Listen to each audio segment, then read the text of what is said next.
जब तक कागजों की कार्रवाई जमीन पर नहीं उतरती तब तक इन अंधेरी सुरंगों से बाहर आती खबरें इसी तरह चीखते रहेंगी। ये खादान नहीं थी, ये जिंदा लोगों की कब्र थी।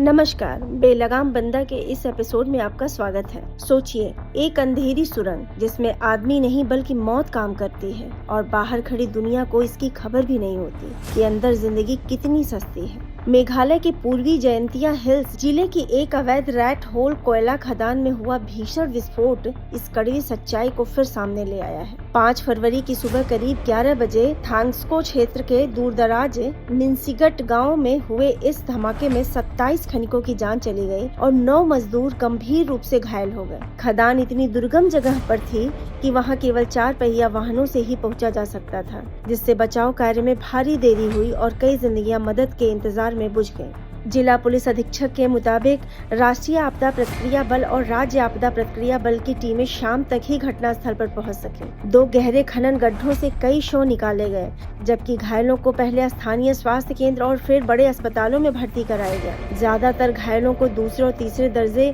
के जलने की चोटें आई हैं। मृतकों में असम, मेघालय और नेपाल के मजदूर शामिल थे, जो रोजी रोटी की तलाश में इन जानलेवा सुरंगों में उतरते थे। जांच में सामने आया कि पास की एक खाली खदान में डायनामाइट से विस्फोट किया गया था, लेकिन आसपास काम कर रहे मजदूरों को इसकी जानकारी नहीं दी गई। जमीन के अंदर मौजूद मीथेन गैस ने आग पकड़ ली और सुरंगें आग और जहरीले धुएं से भर गई। बचाव दल को भूस्खलन और पानी भर जाने की वजह से अंदर तक पहुंचने में भी भारी मुश्किलों का सामना करना पड़ा। कुछ श्रमिकों ने पहले ही आशंका जताई थी कि अंदर 70 से 80 मजदूर फंसे हो सकते हैं।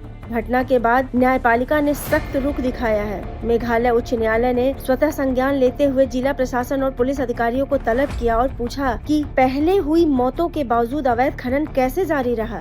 राज्य पुलिस ने 2 खदान मालिकों को गिरफ्तार किया है, जबकि अदालत द्वारा गठित समिति ने भी मौके का दौरा किया। समिति के अध्यक्ष ने बताया कि वहां 4 रैट होल गड्ढे सक्रिय थे और सुरक्षा के कोई पुख्ता इंतजाम नहीं थे। चौंकाने वाली बात यह है कि यह पहला हादसा नहीं था। दिसंबर और जनवरी में भी इसी इलाके में विस्फोट और मौतें हुई थी। मानवाधिकार कार्यकर्ताओं ने पहले ही खतरे की चेतावनी दी थी और जाँच की मांग की थी, लेकिन कार्रवाई ठंडी पड़ी रही। समिति की रिपोर्टों के मुताबिक पूर्वी जयंतिया हिल्स के सैकड़ों गांवों में हजारों अवैध खदानें चल रही हैं और बड़े पैमाने पर कोयला निकाला जा रहा है। अदालत और पर्यावरण एजेंसियों के निर्देशों के बावजूद जमीनी हालात ज्यादा नहीं बदले।